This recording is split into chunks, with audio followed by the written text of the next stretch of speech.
1절부터 13절입니다.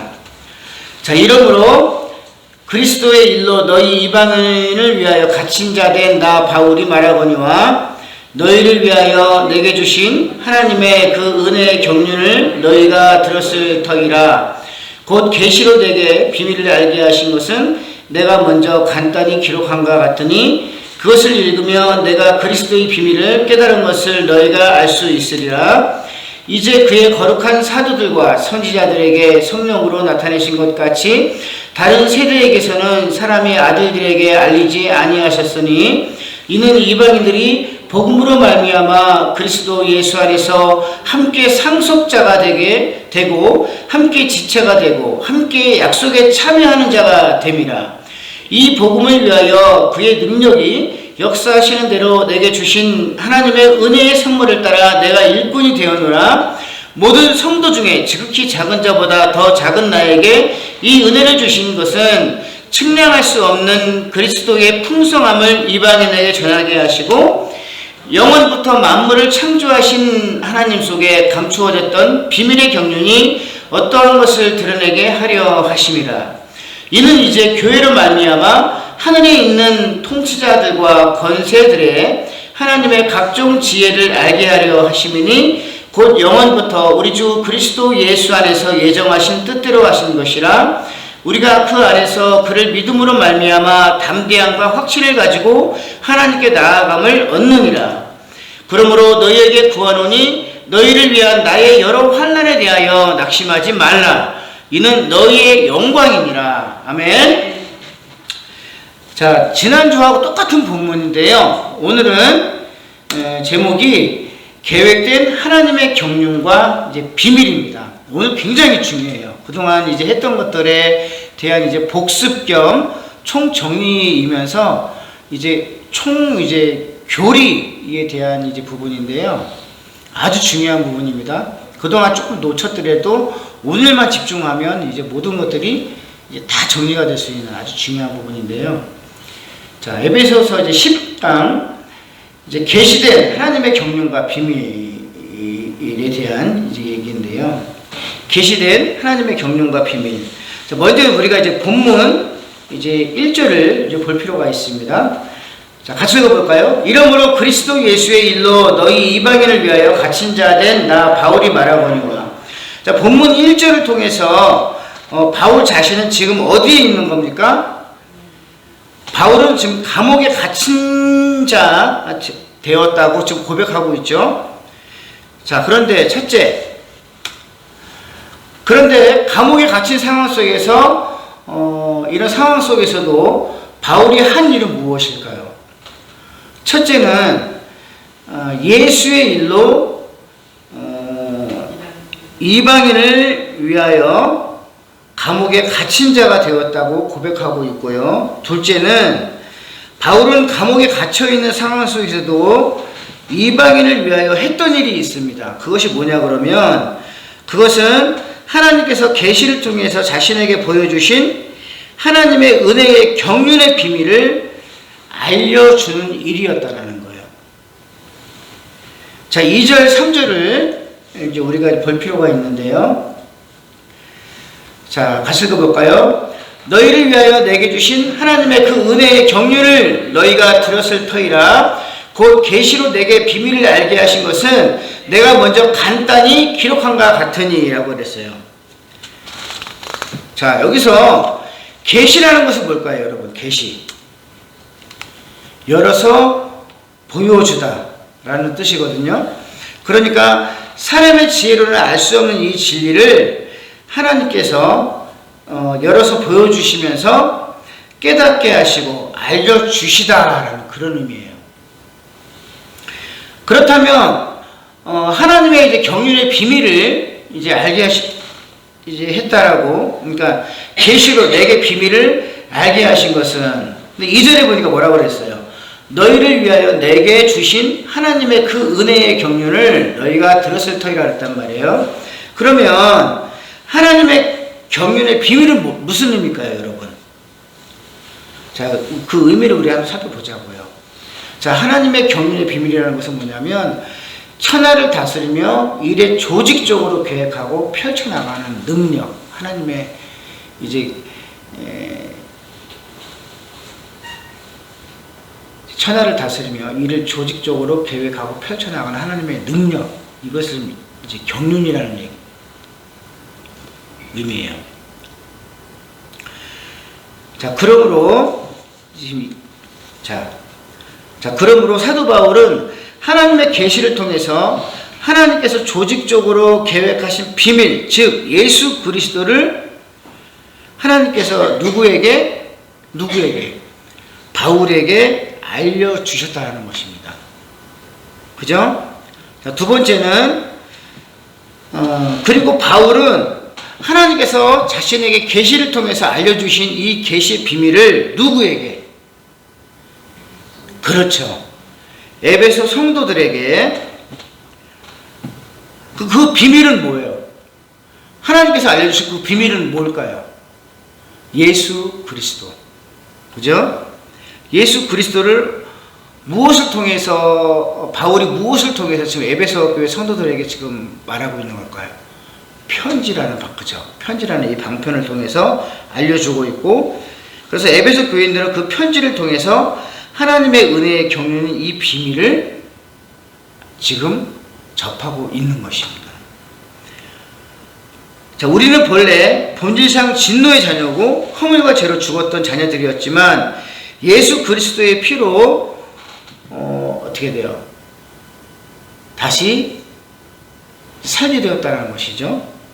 이를 믿는 자마다 구원을 받게 하셨다는 것. 이게 이제 하나님의 경륜의 비밀인 것이죠. 계시의 비밀.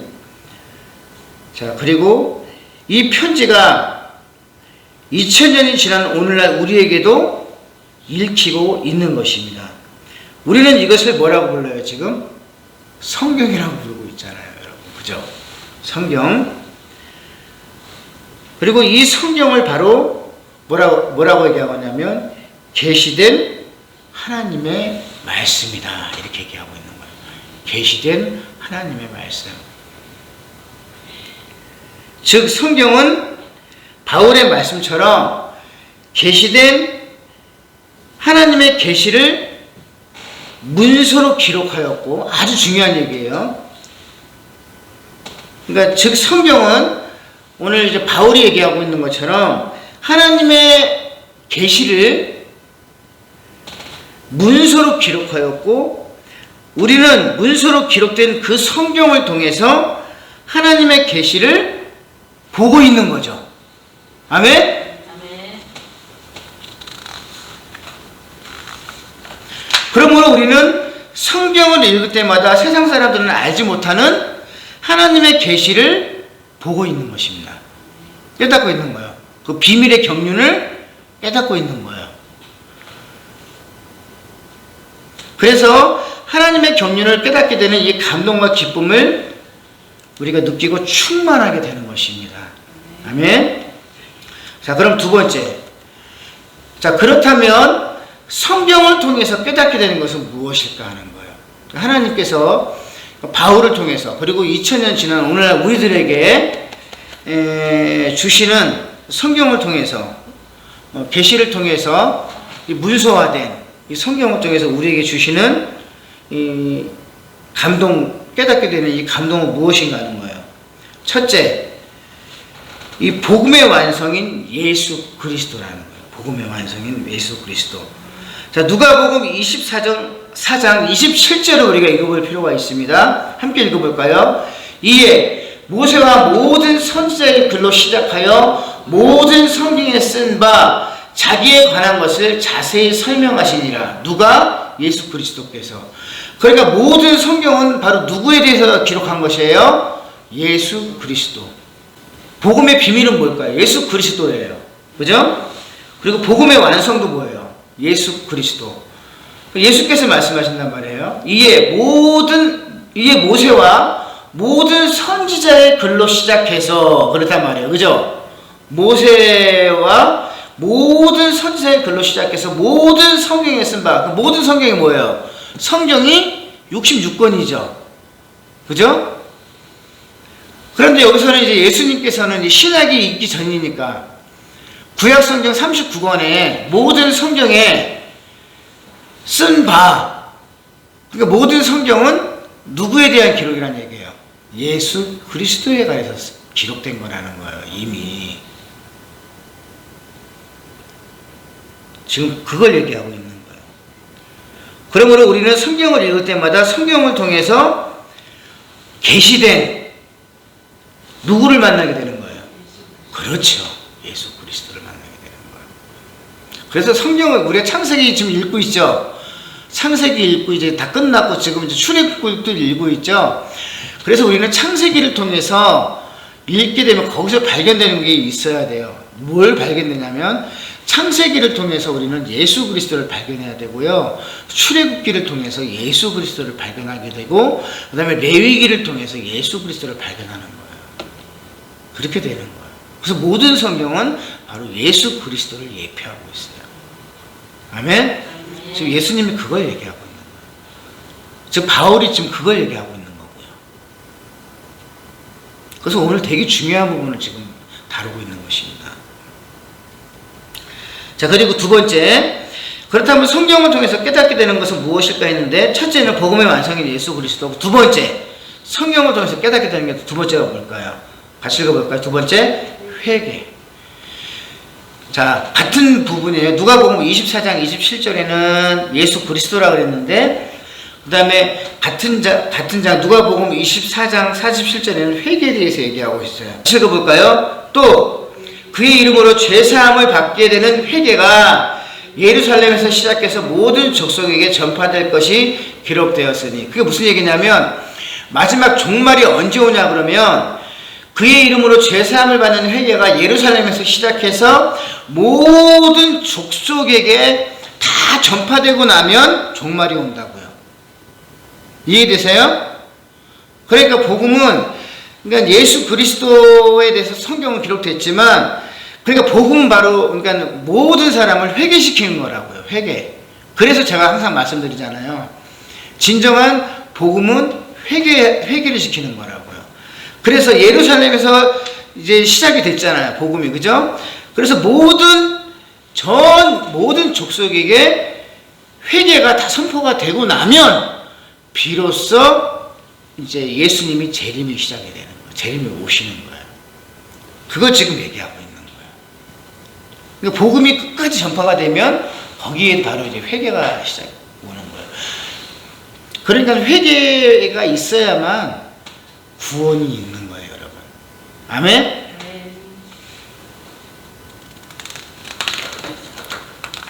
그래서 하나님의 계시를 보여주고 있는 성경은 하나님의 은혜의 비밀 예수 그리스도라는 이름을 알게 되고, 또한 예수 그리스도의 이름으로 죄사함을 받게 되는 회개가 이루어지는 거예요. 그래서 진정한 복음이 있는 곳에는 예수 그리스도와 회개가 있는 곳이에요. 아멘? 그래서 부흥이 있고 진정한 복음이 있는 거예요. 그게 변화가 있는 거예요. 자, 그 다음에 세 번째, 오늘 본문에 여러 가지가 지금 계시되고 있어요. 자, 그렇다면 세 번째 아주 중요한 부분입니다. 성경이 정경화된 이후 사라진 직분이 있어요. 오늘 본문에 나와 있어요. 성경이 정경화된 이후 사라진 직분이 있어요. 제가 이거 사실은 10년 전에 했더라고요. 그런데 제가 되게 설교를 되게 준비 잘했더라고요. 오늘 봤더니 지금보다 더 잘한 것 같아요. 자, 성경이 정경화된 이후 사라진 직분이 있어요. 뭘까요? 같이 읽어보실래요? 빨간색. 사도와 선지자. 사도와 선지자는 성경이 정경화된 이후 사라진 직분이에요. 자, 에베소서 오늘 본문 5절 한번 읽어볼까요? 3장 5절 시작. 이제 그의 거룩한 사도들과 선지자들에게 성령으로 나타나는 것 같이 다른 세대에게서는 사람의 아들들에게는 알리지 아니하셨으니. 이게 무슨 말일까요? 그러니까 무슨 얘기냐면 하나님께서는 사도들과 선지자는 뭐예요? 직통으로 계시받아서 예언하는 자들 얘기하는 거잖아요. 그리고 사도는 예수님의 12제자를 얘기하는 거잖아요. 그죠? 그런데 이 직분을 더 이상 나타내지 않았다는 거예요. 이후로는. 왜? 성경이 우리 있잖아요. 그죠? 이스노부터는 모든 사람들이 다 성경을 받고 있잖아요. 하나님 말씀을. 더 이상 필요가 없는 거예요, 이제는. 예언이 필요가 없는 거예요. 그죠? 성령의 감동으로 우리에게 말씀이 있은 이후부터는 선지자가 필요가 없는 거예요. 더 이상. 그렇기 때문에 성령으로 나타내신 것 같이 다른 세대에게서는 사람의 아들들에게는 알리지 않으셔. 더 이상 필요가 없어요. 그런데 오늘날도 선지자 행세하며 예언하는 사람들, 사도 행세하며 신사도주의가 있잖아요. 아직도. 또 문제가 있고 그래서 이단이라고 하는 거예요. 성경에는 더 이상 알리지 않을 필요가 없다라는 거예요. 왜? 하나님의 계시된 말씀이 우리에게 성경을 들고 있는데 더 이상 무슨 필요가 있어요? 왜? 성경을 통해서 모든 것들을 성령께서 계시해 주고 계시기 때문에 더 이상 선지자가 필요 없는 거예요. 그리고 사도도 예수님의 12사도 외에는 없어요. 더 이상. 아멘? 자, 그런데 또 오늘 본문에서 또 이제 말씀해 주시고 있는 게 있어요. 자, 같이 읽어보실까요? 네 번째. 그런데 어떤 이들은 성경을 통해서 하나님의 계시를 깨닫는 반면에 어떤 이들은 성경을 여러 번 읽었음에도 깨닫지 못한다면 그 이유는 무엇일까 하는 거예요. 그것도 오늘 본문에서 또 남아 있어요. 자, 그런데 이제 본문 3절 4절을 이제 볼까요? 같이 읽어볼까요? 곧 계시로 내게 비밀을 알게 하신 것은 내가 먼저 간단히 기록한 것 같으니 그것을 읽으면 내가 그리스도의 비밀을 깨달은 것을 너희가 알 수 있으리라. 읽으면 알 수 있다라는 거예요. 성경을. 성경을 읽으면 동일한 그리스도의 비밀을 알게 된다는 것입니다. 그러므로 성경보다 더 분명한 선지자가 있을 수 없다라는 거죠. 그죠? 그러니까 우리는 남의 예언에 귀 기울일 필요가 있을까요? 없어요. 성경이 더 분명해요. 어리석은 사람들인 거예요. 누가 방언하면서 예언하면 갑자기 거의 그런가 보다. 어디에서 무당같이 막 해가지고 막 그럴지어다 그래가지고 막 귀 기울이는 어리석은 사람이에요. 성경이 더 권위가 있어요. 아멘? 성경보다 권위 있는 예언과 말씀은 있다 없다? 없다. 그러나 누구나 성경을 다 읽는다고 해서 또 다 깨닫는 것은 아니다는 거예요. 그 이유는 주께서 성경을 읽는 각 사람의 마음을 열어주셨느냐 열지 않으셨느냐의 차이가 있기 때문인 것입니다. 그게 중요해요. 그렇기 때문에 기도해야 돼요. 성경을 읽을 때 항상 읽기 전에 성령께서 내 마음을 조명해 달라고 항상 먼저 읽기 전에 기도해야 됩니다. 성령께서. 그렇기 때문에 제가 항상 예배 때 우리가 항상 예배 전에 항상 대표 기도할 때 성령의 조명을 간구하라고 제가 항상 말씀하죠. 성령의 임재 기도 해달라고 하잖아요. 그래서 하는 거예요. 성령께서 우리에게 임재해 주시고 항상 설교 전에 성령께서 우리 마음을 여셔서 그 말씀이 우리 안에 들리게 하시고 또 우리 마음판에 새겨지게 해달라고 그렇게 간구해야 되는 이유가 바로 그래서 그런 거예요. 자, 누가복음 24장 45절을 우리가 볼 필요가 있어요. 자, 누가복음 24장 45절 시작. 이에 그들의 마음을 열어 성경을 깨닫게 하시고. 네. 자, 성령께서 마음을 열어야 어떻게 될까요? 성경을 깨닫게 하시는 거예요. 성경은 물론 하나님의 계시된 말씀입니다. 그러나 하나님께서 드러내어 보내주신 이 계시일지라도 성령께서 성경을 읽는 각 사람의 눈과 마음을 열어주시지 않으면 하나님의 계시를 보지 못할 뿐만 아니라 깨닫지도 못한다는 거예요. 예를 들어서 예수님께서 수많은 사람들에게 복음을 전파하시거나 비유로 말씀하셨지만 깨닫는 이들이 많지 않았습니다. 즉 어떤 이들은 깨닫는데 반해서 어떤 이들은 무슨 소리인지 전혀 알지 못했거든요. 이를 두고 예수님께서 하신 말씀이 듣는 기도 주께서 허락하셔야만 한다는 거예요. 구원이 허락되지 않는 자들에게는 마음이 열리지 않을 뿐만 아니라 듣는 기도 허락되지 않는다는 거예요. 그래서 어떻게 돼요? 듣는 기도 하나님이 여셔야 귀가 열리고 또 마음도 여셔야 성경을 읽을 때 깨닫게 되는 거예요. 아멘? 그러니까 우리가 항상 기도를 해야 되는 거예요. 그래서 우리가 예배 전에도 제가 항상 10분 전에 내 마음을 준비하라는 이유도 거기에 있는 거예요. 그래서 아무 생각 없이 앉아서 예배하는 것과 내가 예배 전에 앉아가지고 항상 성령의 조명을 간구하고 성령께서 내 마음을 열어달라고 먼저 간구하고 예배하는 거랑 천지 차이인 거예요. 아무 생각 없이 앉아가지고 예배 참여하는 거 문제 있어요. 아무 생각 없이 그냥 성경책 읽는 거 문제 있어요. 반드시 성령께 간구해야 돼요. 성령님께서 내 귀와 눈을 열어주시고 내 마음을 열어주시옵소서. 저 설교 말씀이 내 귀에 들리게 하시고 내 마음에 열어서 깨닫게 하여 주시옵소서. 간구해야 돼요. 그래서 제가 항상 여기서 찬양 그 맨 위에 예배 10분 전에 마음을 준비하라고 한 게 바로 그리스도라는 거예요. 성령 그렇게 해야만 되는 거예요. 근데 아무 생각 없이 앉아서 하면 그게 안 들려요. 깨닫지도 못하는 거예요. 그게 굉장히 중요한 거예요. 아멘? 네. 자, 다섯 번째, 이제 벌써 이제 끝으로 왔습니다. 이상하게 주일 예배는 이렇게 똑같은 장수인데 길게 가는데 수요 예배는 8장을 주면 굉장히 빨리 가요. 자, 그러므로 진정한 하나님의 이제 일꾼과 성도. 자, 어떤 자들인가? 에베소서 오늘 본문에서 참 중요한 내용들이 많이 나와요. 자, 진정한 하나님의 일꾼과 성도. 그럼 진정한 하나님의 일꾼은 어떠한 사람인가? 바울이 이렇게 얘기하고 있어요. 오늘 본문 7절에 보니까 이 복음을 위하여 그의 능력이 역사하시는 대로 내게 주신 하나님의 은혜의 선물을 따라 내가 일꾼이 되었노라. 이게 무슨 의미일까요, 여러분? 여기서 이 복음이라는 얘기는 뭐예요? 이 복음이라는 얘기는 하나님께서 바울에게 보여주신 계시의 비밀 또는 바울이 서신을 통해서 기록한 하나님의 계시를 뜻하는 거죠. 그러니까 예수 그리스도, 그죠? 그리고 또 그의 능력이 역사하시는 대로 자신이 원하는 사역이 아니라 하나님께서 지시하고 인도하시는 대로 일꾼이 되었노라. 아멘.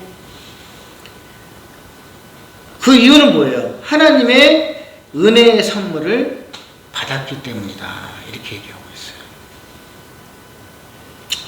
그러므로 오늘날 하나님의 참된 일꾼이란 뭘까요? 아주 중요한 얘기예요. 이게 그래서 목회자는 아까 제가 성경이 우리에게 계시던 하나님의 말씀이 문서화됐다 그랬죠. 그리고 우리는 그 계시던 하나님의 말씀을 이제 보고 있는데 그게 바로 성경이라고 그랬잖아요. 그죠? 그러면서 살아있는 직분이 사도이고 선지자라고 그랬잖아요.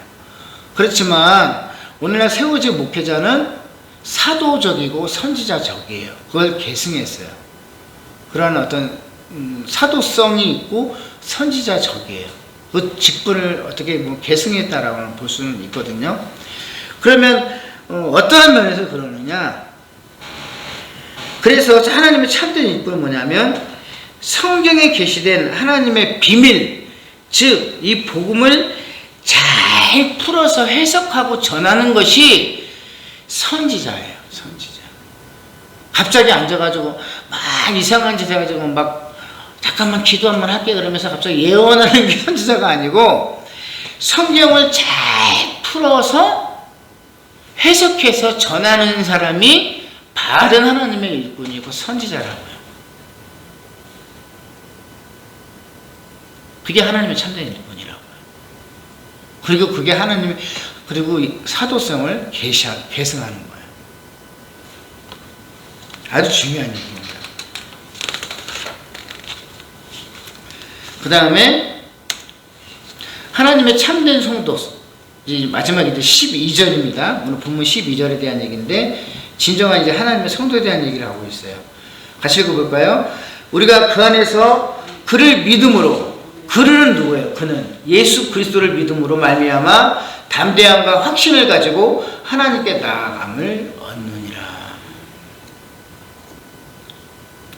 믿음으로 확신을 가지고 하나님께 나아감을 이렇게 얘기하고 있어요. 믿음으로 확신을 가지고. 여러분, 믿음의 담대함과 구원에 대한 확신이 있으십니까?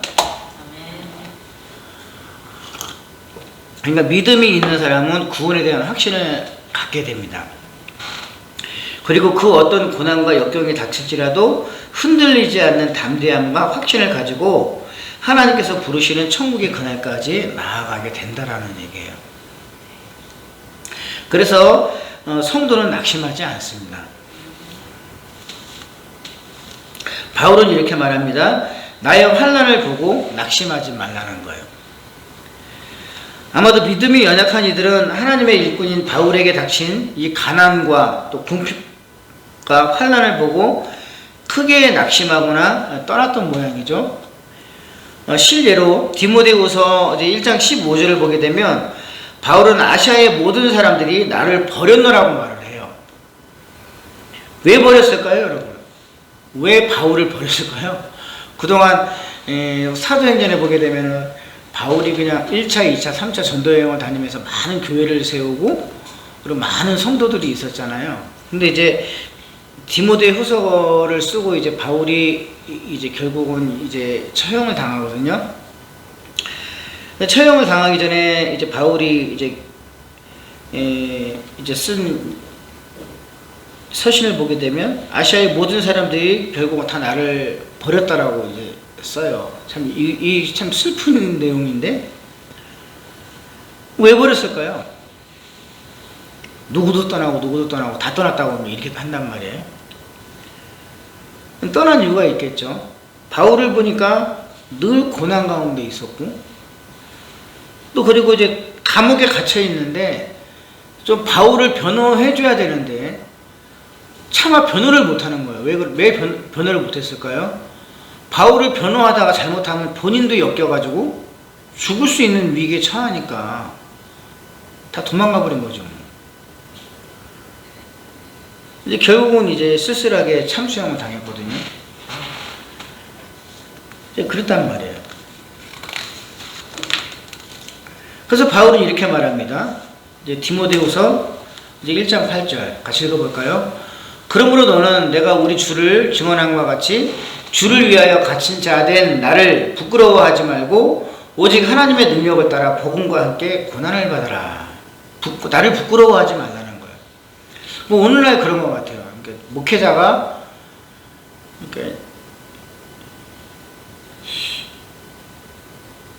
이렇게 좀